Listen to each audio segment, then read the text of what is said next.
పెళ్ళైనా పండగైనా వేడుక ఏదైనా పట్టుచీరల ప్రత్యేక వేదిక వారాహి సిల్క్స్. బ్రేకింగ్ న్యూస్ చూస్తున్నాం. తమిళనాడు అసెంబ్లీ బల పరీక్షలో నెగ్గినారు తమిళనాడు ముఖ్యమంత్రి విజయ్. అన్నా టీఎంకే రెబల్ ఎమ్మెల్యేల మద్దతుతో అనూహ్యంగా పెరిగింది బలం.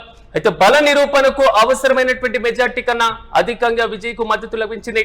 విజయ్ కు మద్దతును ఇప్పటికే ప్రకటించే కాంగ్రెస్ తో పాటుగా లెఫ్ట్ పార్టీలు వీసీకే, ఐయుఎంఎల్. అయితే విజయ్ కు మద్దతుగా నిలిచినటువంటి వాళ్ళ పేర్లతో సహా చదివి వినిపించారు సభాపతి. అయితే విజయ్ వెంట నిలిచింది అన్నా టీఎంకే చీలిక వర్గం. విజయ్ కు వ్యతిరేకంగా డిఎంకేతో పాటుగా అన్నా టీఎంకే పళనిస్వామి వర్గం, పిఎంకే కూడా నిలబడినటువంటి వైనం. కానీ విజయ్ కు 144 ఎమ్మెల్యేలు మద్దతు ప్రకటించారు. సో సాధారణంగా విజయ్ కు 120 మంది ఎమ్మెల్యేలు ఇప్పటికే సంకీర్ణ ప్రభుత్వంలో ఉన్నటువంటి వారు మద్దతు ప్రకటించినటువంటి నేపథ్యంలో అనూహ్యంగా అన్నా టీఎంకే చీలిక వర్గం మద్దతు కలుపుకొని శాసనసభలో విజయ్ ప్రభుత్వానికి 144 మంది ఎమ్మెల్యేలు మద్దతు ప్రకటించారు. అయితే విజయ్ కు వ్యతిరేకంగా 22 మంది ఎమ్మెల్యేలు ఓటు వేశారు. అసెంబ్లీ నుంచి 61 మంది ఎమ్మెల్యేలు వాకౌట్ చేశారు. అసెంబ్లీ బల పరీక్షకు 5 ఎమ్మెల్యేలు డుమ్మా కొట్టారు. మొత్తం మీద శాసనసభకు హాజరైనటువంటి వారిలో ఒకవైపు అధికార ప్రతిపక్షాల మధ్య జరిగినటువంటి స్వల్ప వాగ్వాదం, మరి ముఖ్యంగా డిఎంకే చేసినటువంటి విమర్శలు, అసెంబ్లీలో ఈ రోజు బల నిరూపణకు అన్నా టీఎంకే నుంచి ఎంతమంది ఎమ్మెల్యేలు మద్దతు ప్రకటిస్తారు అనేటువంటి ఊహాగానాలు, డిఎంకే ఏ విధంగా స్పందించబోతుంది అనేటువంటి అంశం, సంకీర్ణ ప్రభుత్వాన్ని ఏర్పాటు చేసిన తర్వాత బల పరీక్షలో తమకు మద్దతు ప్రకటించేటువంటి వారి సంఖ్య ఎంతవరకు తేలబోతుంది అనేటువంటి ఉత్కంఠకు మాత్రం ఎట్టకేలకు పులి స్టాప్ పడింది. 120 మంది ఎమ్మెల్యేలతో పూర్తి స్థాయిలో ప్రభుత్వాన్ని ఏర్పాటు చేసి ముందుకు వెళ్తున్నటువంటి తరుణంలో తాజాగా మాత్రం 144 పెరిగింది మెజార్టీ ఎమ్మెల్యేల సంఖ్య. ఇక ఇదే అంశంపై మరింత సమాచారం మా ప్రతినిధి కిరణ్ అడిగి తెలుసుకుందాం. కిరణ్, చెప్పండి, సాధారణంగా 120 మంది ఎమ్మెల్యేలు ఉంటారనుకున్నారు, కానీ 144 పెరిగింది. అన్నా టీఎంకే చీలిక వర్గం నుంచి కూడా సపోర్ట్. అసలు శాసనసభలో ఏం జరిగింది, పూర్తి అప్డేట్స్ సెట్. విజయ్కి 144 మంది ఎమ్మెల్యేల మద్దతుతో ఆయన అసెంబ్లీలో బలం నిరూపించుకున్నారు. అయితే ఇక్కడ ప్రధానంగా టీవీకేతో పాటు కాంగ్రెస్ తో పాటు మిత్రపక్షాల మద్దతుతో ఆయన అసెంబ్లీ ఫ్లోర్ టెస్ట్ లో విజయం సాధించారు. ఇక్కడ ప్రధానంగా చెప్పుకోవాల్సింది అదే డిఎంకేతో పాటు పిఎంకే పార్టీలు కూడా విజయ్ కి వ్యతిరేకంగా ఓటైతే అసెంబ్లీ నుంచి కూడా వాకౌట్ చేయడం జరిగింది. ఇక్కడ ప్రధానంగా అసెంబ్లీ ఫ్లోర్ టెస్ట్ లోనే వాదోద్వాదనలు జరిగాయి. ఇక్కడ ప్రధానంగా ఉదయనిధి స్టాలిన్ నేరుగా సీఎం విజయ్ పై విరుచుకుపడ్డారు. మీకు 65% విజయ్ పార్టీకి 65% ఓట్లు వ్యతిరేకంగా ఓటేశారు.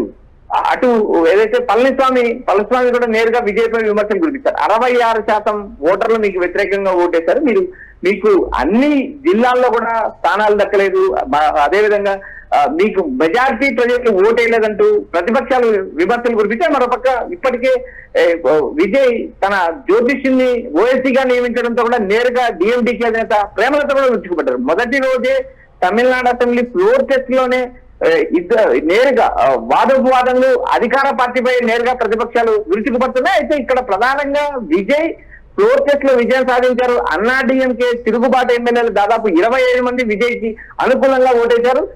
మరో 22 మంది అన్నా డిఎంకేలో 22 మంది ఎమ్మెల్యేలు వ్యతిరేకంగా ఓటేశారు. పిఎంకే బీజేపీ ఎమ్మెల్యే గెరహాజరయ్యారు. మొత్తం అసెంబ్లీ ఫ్లోర్ టెస్ట్ లో మనం 232 మంది సభ్యులకు గాను 144 మంది ఎమ్మెల్యేలు విజయ్ కి మద్దతు ఇవ్వడంతో విజయ్ అసెంబ్లీలో బలాన్ని నిరూపించుకున్నారు. కిరణ్, ఇలాంటి సందర్భంలో అన్నా టీఎంకేకి సంబంధించినటువంటి ఎమ్మెల్యేలు వ్యతిరేకంగా ఓటు వేస్తూ విజయ్ కు మద్దతు ప్రకటిస్తున్నటువంటి సందర్భంలో అసలు అన్నా టీఎంకే సిచ్యువేషన్ ఏ విధంగా ఉంది శాసనసభలో? ఇక్కడ అసెంబ్లీలో అన్నా డిఎంకే నేత వేలుమణికి మాట్లాడే అవకాశం ఇవ్వడంతో నేరుగా పళనిస్వామి ప్రభుత్వం పైన విరుచుకుపడ్డారు. విజయ్ తమ పార్టీని నేరుగా తీరుస్తున్నారు. ప్రతిపక్ష నేతగా అసెంబ్లీలో నేనే నేతగా ఉన్నప్పటికీ, అన్నా డిఎంకే నేతగా ఉన్నప్పటికీ వేలుమణికి మాట్లాడే అవకాశం ఎలా ఇస్తారంటూ నేరుగా అటు స్పీకర్ ను ఇటు విజయ్ ని నిలదీశారు. ఎందుకంటే నేరుగా విజయ్ తమ పార్టీని చీలుస్తున్నారంటూ ఆగ్రహం వ్యక్తం చేశారు. అయితే ఇక్కడ విజయ్ ఒక క్లారిటీ ఇచ్చారు. నేను ఏదైతే టీవీకే ఏ పార్టీని చీల్చే ప్రయత్నం చేయదు. ప్రజల మద్దతుతో అధికారంలోకి వచ్చాము, ప్రజల మద్దతుతోనే అధికారం వచ్చాము. ప్రజల మద్దతుతో అధికారం వచ్చి 1,75,00,000 మంది ఓటర్లు తమకు ఓటేశారంటూ నేరుగా విజయ్ ఓ క్లారిటీ ఇచ్చారు. ప్రజల మద్దతుతోనే తాము అధికారంలోకి వచ్చాం. అధికారంలోకి వచ్చిన తర్వాత కూడా ఫ్లోర్ టెస్ట్ కు ముందు కూడా ఏ పార్టీని చీల్చే ప్రయత్నం చేయలేదు. కమ్యూనిస్టులు, వీసీకే, కాంగ్రెస్ లాంటి పార్టీల మద్దతుతోనే ప్రభుత్వం ఏర్పాటు చేసాం. బయట నుంచి ఐయుఎంఎల్ మద్దతు ఇచ్చింది. కానీ ఇక్కడ ఎక్కడ కూడా తాను విభజన రాజకీయాలు కానీ పార్టీని చీల్చే రాజకీయాలు కానీ చేసే ప్రయత్నం కూడా చేయనంటూ విజయ్ నేరుగా అసెంబ్లీలోనే ఓ క్లారిటీ ఇచ్చారు.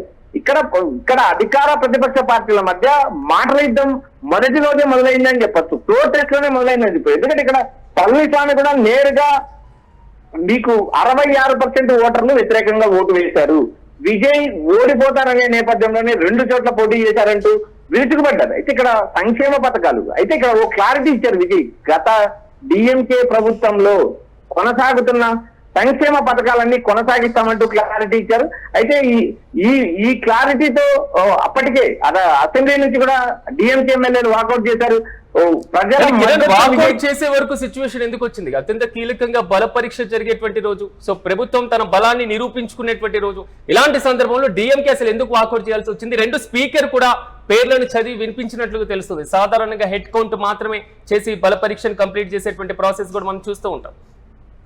ఇక్కడ 2 అంశాలు, అటు డిఎంకే ఎమ్మెల్యేలు కావచ్చు, ఇటు అన్నా డిఎంకే పళనిస్వామి వర్గం కావచ్చు, ఈ ఎమ్మెల్యేలు నేరుగా విజయ్ ప్రభుత్వం కారణం చేయడంతో అసెంబ్లీలో వాదోపవాదాలు మొదలయ్యాయి. ఎందుకంటే ఇక్కడ నేరుగా విజయ్ ప్రభుత్వానికి ఆమోదం లేదంటూ ఉదయనిధి స్టాలిన్ వ్యాఖ్యలు చేయడంతో సభలో ఒకంత గందరగోళం నెలకొంది. ఎందుకంటే విజయ్ ప్రభుత్వానికి వ్యతిరేకంగా 3 కోట్ల మంది ప్రజలు ఓట్లేశారంటూ ఉదయనిధి స్టాలిన్ వ్యాఖ్యలు చేశారు. మరోపక్క పళనిస్వామి, ఏదైతే అన్నాడీఎంకే నేత పళనిస్వామి 66% ఓటర్లు మీకు వ్యతిరేకంగా ఓటేశారు, ప్రజా ఆమోదం లేదంటూ నేరుగా విమర్శలు చేయడంతో ఇటు 2 వర్గాలు కూడా, అటు అన్నాడీఎంకేకి సంబంధించిన తిరుగుబాటు అన్నాడీఎంకే పళనిస్వామి వర్గం ఎమ్మెల్యేలతో పాటు డిఎంకే ఎమ్మెల్యేలు కూడా వాకౌట్ చేశారు. దాదాపు 61 మంది ప్రభుత్వానికి వ్యతిరేకంగా ఓటేశారు. అయితే ఈ ప్రొటెస్ట్ లో 144 మంది ఎమ్మెల్యేల మద్దతు విజయ్ బలం నిరూపించుకున్నారు.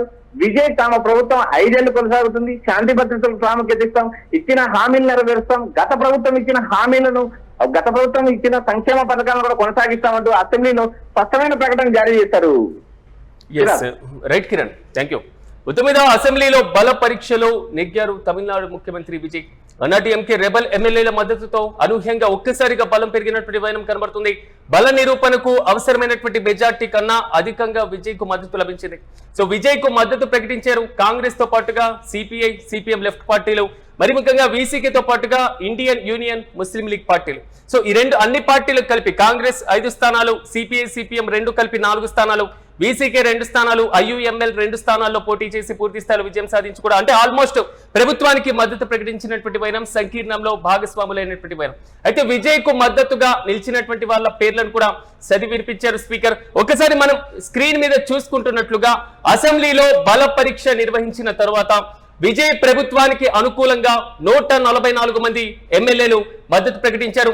144 మందిలో టీవీకే పార్టీ నుంచి గెలిచినటువంటి 107 మంది, వీటితో పాటుగా కాంగ్రెస్ నుంచి గెలిచినటువంటి 5, సిపిఐ, సిపిఎం నుంచి గెలిచినటువంటి 4, ఐయుఎంఎల్ నుంచి గెలిచినటువంటి 2 సభ్యులు, వీరితో పాటుగా సో ఈ వీసీకే పార్టీ నుంచి గెలిచినటువంటి 2 సభ్యులు. సో వీరితో పాటు అన్నా డిఎంకే చీలిక వర్గం కూడా సో విజయ్ కు అనుకూలంగా కొంతవరకు ఓటు వేశారు. పూర్తి స్థాయిలో 144 స్థానాల మద్దతుతో బల నిరూపణ చేసి ప్రభుత్వంలో కొనసాగించబోతున్నారు విజయ్. ఇక వ్యతిరేకంగా 22 మంది ఓటు వేయడం జరిగింది.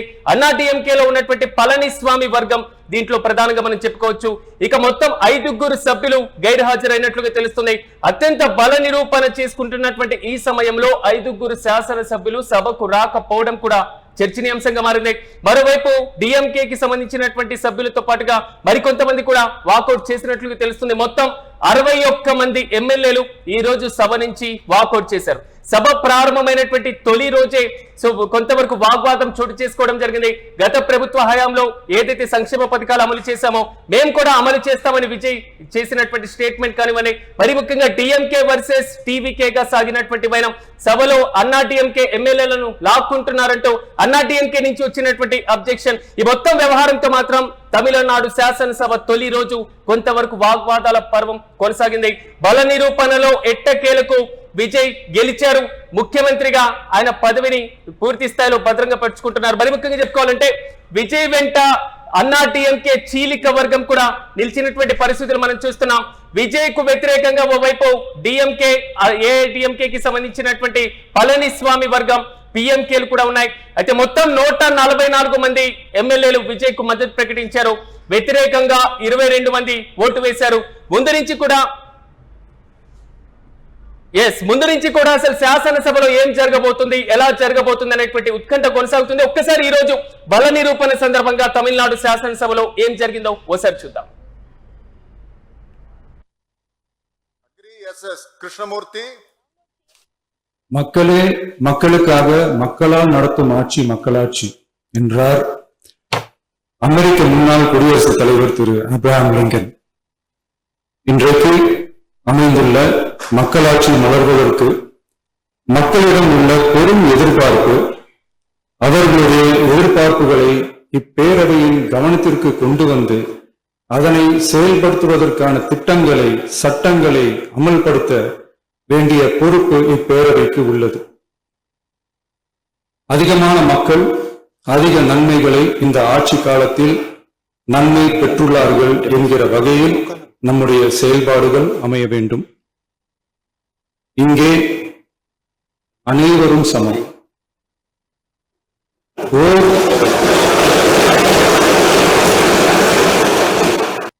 திரு சி.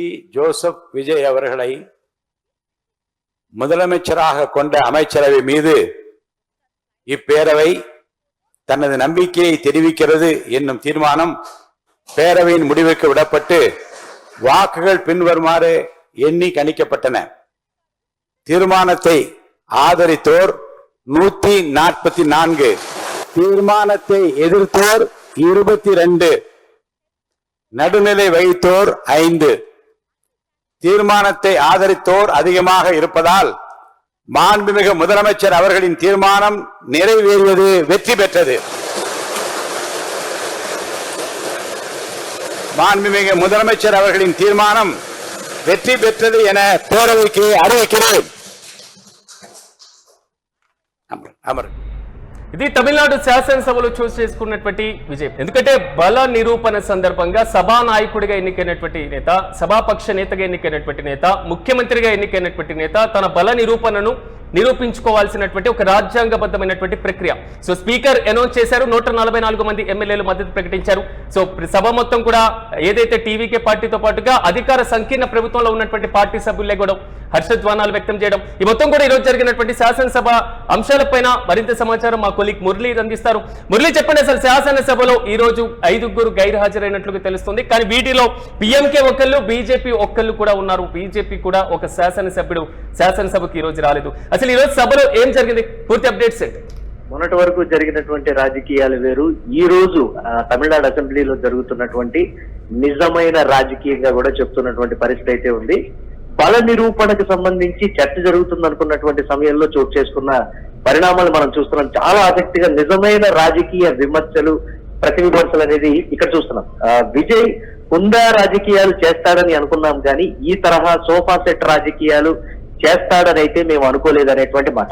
అలాగే 30 మంది ఎమ్మెల్యేల మద్దతును, అంటే అన్నాడీఎంకేకి సంబంధించి చీలిక వర్గానికి సంబంధించిన 30 మంది ఎమ్మెల్యేల మద్దతు కూడా కూడగట్టడం అనేది డిఎంకేకి అసలు మింగుడు పడనటువంటి అంశం. ఉదయనిధి చేసినటువంటి విమర్శలు, అంటే ఎమ్మెల్యేలను అప్పుగా తీసుకుని మీరు ప్రభుత్వాన్ని నడుపుతున్నారంటూ చేసినటువంటి చురకలు కావచ్చు. అంటే విజయ్ విధానం నచ్చి ఆ 30 మంది మద్దతు ఇచ్చినటువంటి పరిస్థితి అయితే ఉంది. కానీ ఆ ఉదయనిధి స్టాలిన్ చేసినటువంటి విమర్శలు, సోఫా సెట్ రాజకీయం చేశారంటూ కూడా విజయ్ పై అసలైనటువంటి ప్రతిపక్ష నాయకుడు చేసినటువంటి కామెంట్స్ కింద కూడా మనం చూడొచ్చు. ఒక నాటకీయ పరిణామాలే అని చెప్పచ్చు. అంటే బల నిరూపణ నిన్నటితోనే మనకు అర్థమైపోయింది. ఈ 30 మంది చీలిక వర్గం ఎమ్మెల్యేలు కూడా వచ్చి విజయ్ కలిసి మా మద్దతు మీకు ఉంటుందని చెప్పినప్పుడే సంఖ్యాబలం పెరుగుతుంది, ఆల్రెడీ పెరిగిపోయింది, ప్రభుత్వానికి ఎలాంటి డోకా లేదని అయితే అర్థమైపోయింది. కానీ ఎలాంటి మాటలు అసెంబ్లీలో వినపడతాయనేదే ప్రధానంగా ఒక మనం చూసుకున్నప్పుడు ఆల్మోస్ట్ అన్నాడీఎంకేలో చీలిక ఉంది కాబట్టి ఆ పార్టీ నుంచి విపరీతమైనటువంటి వ్యతిరేకత వస్తుంది.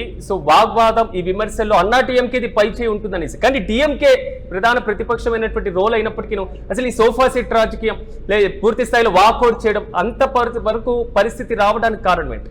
అంటే ప్రభుత్వం ఏర్పాటైన విధానానికి సంబంధించి విజయ్ చేస్తున్న రాజకీయం మాకు నచ్చడం లేదు, ఈ తరహా రాజకీయాలు మేము గతంలో ఎక్కడా చూడలేదు. తమిళనాడులో ఇది కొత్త తరహా రాజకీయం. ఎమ్మెల్యేలని అప్పుగా తీసుకోవడం, సోఫా సెట్ రాజకీయాలు, అంటే డబ్బుతో కూడుకున్నటువంటి రాజకీయాల కింద కూడా చూస్తున్నటువంటి పరిస్థితి ఉంది. అంటే విజయ్ తన వైపు లాగేసుకున్నాడు పార్టీలకు అతీతంగా అనేటువంటిది అయితే క్లియర్ కట్ గా వినిపిస్తుంది. ఒక పార్టీని చీల్చి ఈ విధంగా మద్దతు కూడగట్టడం అనేది కూడా కరెక్ట్ కాదు అనేటువంటి విమర్శలు అయితే వ్యక్తమవుతున్నాయి. అంటే కోర్టు ఇచ్చినటువంటి తీర్పు ఒక ఓటు తేడాతో ఒక ఎమ్మెల్యే దూరం అవటం, అలాగే 2 చోట్ల పోటీ చేసినటువంటి విజయ్కి సంబంధించి కూడా ఒక స్థానం ఖాళీగా ఉండడంతో ఎక్కడో ఏదో జరుగుతుందనేటువంటి ఒక ఊహాగానాల నేపథ్యంలో ఈ స్థాయిలో విజయ్కి మద్దతు వస్తుందని అయితే ఊహించినటువంటి పరిస్థితి ఉంది. అంటే మనం చూడొచ్చు, మొన్నటి వరకు విజయ్ విషయంలో డిఎంకే ఎక్కడ విమర్శలు చేసినటువంటి పరిస్థితులు, కానీ అసెంబ్లీ సాక్షిగా చేస్తున్నటువంటి విమర్శలు ఇదే సరైన సమయం. విజయ్ విధానాలని, అంటే విజయ్ ఓఎస్డీ గా నియమించినటువంటి ఒక జ్యోతిష్యుడికి సంబంధించి కూడా కీలకంగా సభలో మాట్లాడినటువంటి మాటలు, విజయ్ తప్పుల్ని, విజయ్ చేస్తున్నటువంటి రాజకీయాల్ని అసెంబ్లీ సాక్షిగా బయట పెట్టాలి. మనం అంటే ఈ సమయంలో మాట్లాడిందే ప్రజల్లోకి వెళ్తాయనేటువంటి రీతిలో ఏదో చేయాలని చూశారు, కానీ అది వేరే విధంగా ఉన్నటువంటి పరిస్థితి. కానీ విజయ్ ఎక్కడా కూడా ప్రతి విమర్శలకు దిగకుండా హుందాగా ఇక్కడ కూడా ప్రవర్తించారు. అంటే గత రాజకీయాలకి స్వస్తి చెప్తూ నూతన పారదర్శక రాజకీయాలకే మేము తెరతీస్తాం, మాకెవరైతే మద్దతు ఇస్తారో వాళ్ళందరికీ కూడా కృతజ్ఞతలు తెలుపుతున్నాను అని ఒకే ఒక్క మాటతోటి విజయ్ చేసినటువంటి కామెంట్స్ అయితే ఒకంత సెన్సేషనల్ గా మారినటువంటి పరిస్థితి ఉంది. సోఫా సెట్ రాజకీయం అనేది ఎందుకు అంటే టీవీకి హార్స్ ట్రేడింగ్ కూడా పాల్పడింది అనేది ప్రధానంగా ఆరోపిస్తున్నటువంటి మాట. అంటే ఈ ఆరోపణలు మరి ప్రజలు ఏ విధంగా తీసుకుంటారు, ఏ విధంగా వెళ్తుంది అనేది పక్కన పెడితే మాత్రం బల నిరూపణలో విజయ్ సక్సెస్ సాధించాడు. పార్టీలు సాధారణంగా చేసేటువంటి విమర్శల కింద వీటిని చూస్తున్నారు తప్ప ఇతరత్ర దేన్ని కూడా పరిగణలోకి తీసుకునేటువంటి పరిస్థితి అయితే లేదు సిరాజ్. ఎస్ మురళి, ముందు నుంచి మనం చూస్తున్నాం. సో విజయ్ తో పాటుగా ఉదయనిధి ఇద్దరు కూడా మిత్రులుగా ఉన్నారు. సో సినిమాలో నటించినటువంటి పోయినాం, తాజాగా ఎల్ఓపిగా లీడర్ ఆఫ్ ది హౌస్ గా ఉన్నటువంటి పరిస్థితులు. కానీ తొలి రోజు ఇలాంటి విమర్శలు రావడం ఎలా చూడాలి? రెండోది, ఎక్కడైనా ప్రతిపక్షం ప్రభుత్వానికి కొంతవరకు సమయం ఇచ్చి వారు తీసుకున్నటువంటి విధానాలపైన మేము విమర్శ చేస్తున్నాం అనేటువంటి కొంతవరకు సమయం ఇవ్వడం మనం చూస్తూ ఉంటాం. కానీ తొలి రోజే ఇలాంటి వాగ్వాదం, అంటే ఇది ట్రైలర్ మాత్రమే, ఎల్ఓపి అంటే ముందేందో మేము పూర్తి స్థాయిలో చూపిస్తామంటూ టీవీకే ఒక సవాల్ విసురుతుంది అనుకోవచ్చా? డిఎంకే అధికారానికి దూరమైంది అన్నది ఇప్పటికీ కూడా డైజెషన్, అంటే జీర్ణించుకోలేనటువంటి పరిస్థితులు చిరాకు. ఇప్పటికీ ఆ ఎమ్మెల్యేలు మేము ఎందుకు ఓడిపోయామనేటువంటి ఒక చర్చ అనేది చేసుకోకుండా ఎస్ మేము ఓడిపోయామనే దాన్ని ఇంకా డైజెస్ట్ చేసుకోలేకపోతున్నారు. మేము ఇంకా అధికారంలోనే ఉన్నాం అంటే ఆ స్థాయిలో డిఎంకే ఎమ్మెల్యేలు ప్రవర్తించారు అనేది మనకి ఇక్కడ క్లియర్ గా కనిపిస్తుంది. వాళ్ళ కామెంట్స్ ని బట్టి చూస్తే అసలు మామూలుగా కొత్త ప్రభుత్వానికి ఓఎస్డీగా ఎవరిని నియమించారు లేకపోతే ఇతరత్ర ఈ విమర్శలన్నీ పక్కన పెడితే సాధారణంగా ఎక్కడైనా ప్రభుత్వం ఏర్పడినప్పుడు ఒక 6 నెలల సమయం లేదా ఒక సంవత్సర సమయం, ఒక బడ్జెట్ ప్రవేశపెట్టిన తర్వాత మరొక బడ్జెట్ వరకైనా సరే ఒక సమయం ఇచ్చి పరిపాలన ఏ విధంగా ఉందనేది అన్నిటి బేరీజ్ వేసుకుని అసెంబ్లీ సమావేశాల సాక్షిగా ఎండగట్టేటువంటి పరిస్థితి. కానీ ఎటువంటి సమయం ఇవ్వకుండానే అసెంబ్లీ సాక్షిగా విజయ్ మీద చేస్తున్నటువంటి ఈ విమర్శలు అయితే పర్టికులర్ గా ప్రజల్లోకి తప్పుడు విధంగానే వెళ్తాయనేది పర్టికులర్ గా అక్కడ జరుగుతున్నటువంటి చర్చ. కాస్త సమయం ఇస్తే బాగుండేది. నిజమైనటువంటి రాజకీయ పరిణితి ఏంటంటే స్టాలిన్ చెప్పారు ప్రభుత్వాన్ని తొందరగా ఏర్పాటు చేయండి అని గవర్నర్ గారు సూచించింది. స్టాలిన్ కొంచెం హుందాగా ప్రవర్తించారు. కానీ ఉదయనిధి స్టాలిన్ తాను అంటే రాజకీయ అనుభవం సరిగా లేకపోవడమా, లేకపోతే ఆవేశమా, లేకపోతే దుందుడుగుతనమా, లేకపోతే ప్రతిపక్షం కాబట్టి మేము మాట్లాడాలనేటువంటి ఒక ధోరణిలో మాట్లాడుతున్నారా. కానీ డిఎంకే ఎమ్మెల్యేలు కూడా ఒక చర్చ అయితే నడుస్తుంది. కాస్త సమయం ఇస్తే బాగుండేది కదా అనేటువంటిది అయితే ఉంది. చూడాలి ఏ విధంగా ఉండబోతున్నాయి. అసెంబ్లీ సాక్షిగా ఇలా మాట్లాడటం అయితే కరెక్ట్ కాదు. బల నిరూపణ సమయంలో ఈ విధంగా విమర్శలు చేయడం తగదు అని అయితే ప్రధానంగా వినిపిస్తుంది. రైట్ మురళి, ఫైనల్ గా అంటే ఈ మొత్తం ఎపిసోడ్ లో శాసనసభలో జరిగినటువంటి ఈ మొత్తం చిత్రంలో అసలు అన్నాడీఎంకే పరిస్థితి ఏంటి? ఒకవైపు ఎమ్మెల్యేలు చేజారిపోతున్నటువంటి క్రమంలో, వ్యతిరేకంగా ప్రభుత్వానికి అనుకూలంగా ఓటు వేసినటువంటి క్రమంలో అసలు పళనిస్వామి సిచ్యువేషన్ ఏంటి సభలో? పళనిస్వామి ప్రస్తుతానికి మౌనంగా ఉండిపోవడం తప్ప చేసేదేమీ లేదు అనేటువంటి మాట అయితే వినిపిస్తుంది. ఆ 30 మందికి ఎన్ని విధాలా చెప్పాలో అన్ని విధాలుగా చెప్పి చూశారు. కానీ వాళ్ళు ఎందుకు విజయ్ వైపు వెళ్ళిపోయారు అనేదే ప్రధానంగా ఇక్కడ జరుగుతున్నటువంటి చర్చ. అంటే తమిళ రాజకీయాల్లో విజయం అనేది ఒక సంచలనంగా మారినటువంటి పరిస్థితి. ఎస్, మనం ఒక మూస ధోరణిలో వెళ్తున్నాం. ప్రజలు ఎవరి వైపు అయితే ఉంటారో మేము కూడా వారి వైపే ఉంటాం అని ఆ చీలిక వర్గం క్లియర్ గా చెప్పినటువంటి పరిస్థితి ఉంది. ఎక్కడ పదవులు ఆశించడం కానీ లేకపోతే డిమాండ్లు పెట్టడం కానీ మేము మీకు మద్దతు ఇస్తాము మాకు ఈ పదవులు ఇవ్వండి అని కానీ అన్నా డిఎంకే నుంచి ఎక్కడ కూడా విజయ్కి ఆ 30 మంది చీలిక వర్గంలో ఎవరు డిమాండ్ పెట్టినటువంటి పరిస్థితి అయితే లేదు సిరాజ్. కానీ అన్నా డిఎంకే ఆల్రెడీ దీనికి సంబంధించి అయితే ఒక అంతర్గతంగా దీనికి సంబంధించి ఒక మాట్లాడుకుంటున్నారు. సో ఈ 30 మంది ఎమ్మెల్యేల విషయం కట్టడి చేయాలా లేకపోతే వారి మీద అంటే కోర్టుకు వెళ్ళాలా లేకపోతే వారి 30 మందిని బహిష్కరించాలా అని రకరకాలుగా అయితే డిస్కషన్ జరుగుతున్నాయి. దీని మీద క్లారిటీ రావాలంటే మాత్రం 1 నెల రోజులు సమయం పట్టేటువంటి అవకాశం అయితే ఉంది. కానీ ఆ 30 మంది చెప్పేది ఏంటి అంటే ప్రజల మద్దతు ఎవరికైతే ఉందో మా మద్దతు కూడా వారికే ఉంటుంది. అన్నా డిఎంకే వైపు అయితే ఉంటాం కానీ ప్రజల మద్దతు ఎవరికైతే ఉంటుందో వారి వైపే ఉంటాం. ప్రజా నిర్ణయాన్ని మేము స్వాగతిస్తాం. జయలలిత చెప్పింది కూడా ఇదే అనేటువంటిది అయితే వారు చెప్తున్నటువంటి పరిస్థితి ఉంది సిరాజ్. ఎస్ ఖచ్చితంగా Murali. At the same time అసలు టీవీకే పార్టీ అధికారంలోకి వచ్చి అతి పెద్ద పార్టీగా అవతరించిన తర్వాత ఒక కాంగ్రెస్ పార్టీ మినహా కమ్యూనిస్టులు తీసుకోవచ్చు మనం, సో మిగిలినటువంటి ఇతర పార్టీలు తీసుకోవచ్చు, ఐయుఎంఎల్ తీసుకోవచ్చు. ఈ చిన్న చిత్క పార్టీలతోనే విజయ్ మాట్లాడడానికి కొంతవరకు ప్రయత్నించుంటే ఎప్పుడో ప్రభుత్వం ఏర్పడేది. కానీ అక్కడ విజయ్ వాటిని నిర్లక్ష్యం చేశారనేటువంటి అంశం. కానీ అన్నా డిఎంకే నుంచి ఒక భారీ చీలిక వర్గం తాజాగా ప్రభుత్వానికి మద్దతు ప్రకటించడం వెనుక అసలు ఎలాంటి వ్యూహాలు జరుగుంటాయి సభలో? అంటే ముందుగా ఫలితాలు వెలువడిన తర్వాత సాయంత్రానికంతా వచ్చినటువంటి రాజకీయపరమైనటువంటి అంశం ఏంటి అని అంటే అన్నా డిఎంకేతోనే జత కడతాడు, డిఎంకేనే తన మొదటి టార్గెట్ కాబట్టి అన్నా డిఎంకేతోనే జత కడతాడు అనేటువంటి మాట. తనకి వచ్చినటువంటి ఆ సంఖ్యాబలాన్ని ముందుగా తను చూసుకున్న తర్వాత అన్నా డిఎంకే అనేటప్పటికీ ఏంటి అని అంటే మనం చూసుకున్నాం ఓపీఎస్ ఈపీఎస్ పన్నీర్ సెల్వం పళనిస్వామి మధ్య గతంలో ఆ సీఎం సీటుకు సంబంధించి ఏ స్థాయిలో వివాదం అనుకోవచ్చు, రాజకీయపరమైనటువంటి రప్చర్ అయితే క్రియేట్ అయినటువంటి పరిస్థితి ఉంది. ఇప్పుడు ఒకవేళ అన్నా డిఎంకే మద్దతుగానే తీసుకుంటే సీట్ షేరింగ్ విషయంలో చాలా చర్చోపచర్చలు జరిగి భారతీయ జనతా పార్టీ ఏ విధంగా చేసిందో అన్నిటినీ విజయ్ బేరీస్ వేసుకున్నాడు. తక్కువ సంఖ్యా బలం ఉండాలి, మనదే పై చేయనటువంటి ఒక కోణం ఉండాలి, ఆ మ్యాజిక్ ఫిగర్ ని మనం టచ్ అయ్యే విధంగా ఉండాలి, ఎక్కువ డిమాండ్స్ ఉండకూడదు, ప్రజలు ఏదైతే మనకు మ్యాండేట్ ఇచ్చారో ఆ క్లియర్ కట్ మెజారిటీతోనే మనం లిమిటెడ్ గా మనం వెళ్ళిపోవాలనేటువంటి ఒక కోణంలోనే వెళ్ళారు తప్ప ఇతరత్ర ఆ 2 రాజకీయ పార్టీలని తమిళ ఓటర్లు బహిష్కరించారు.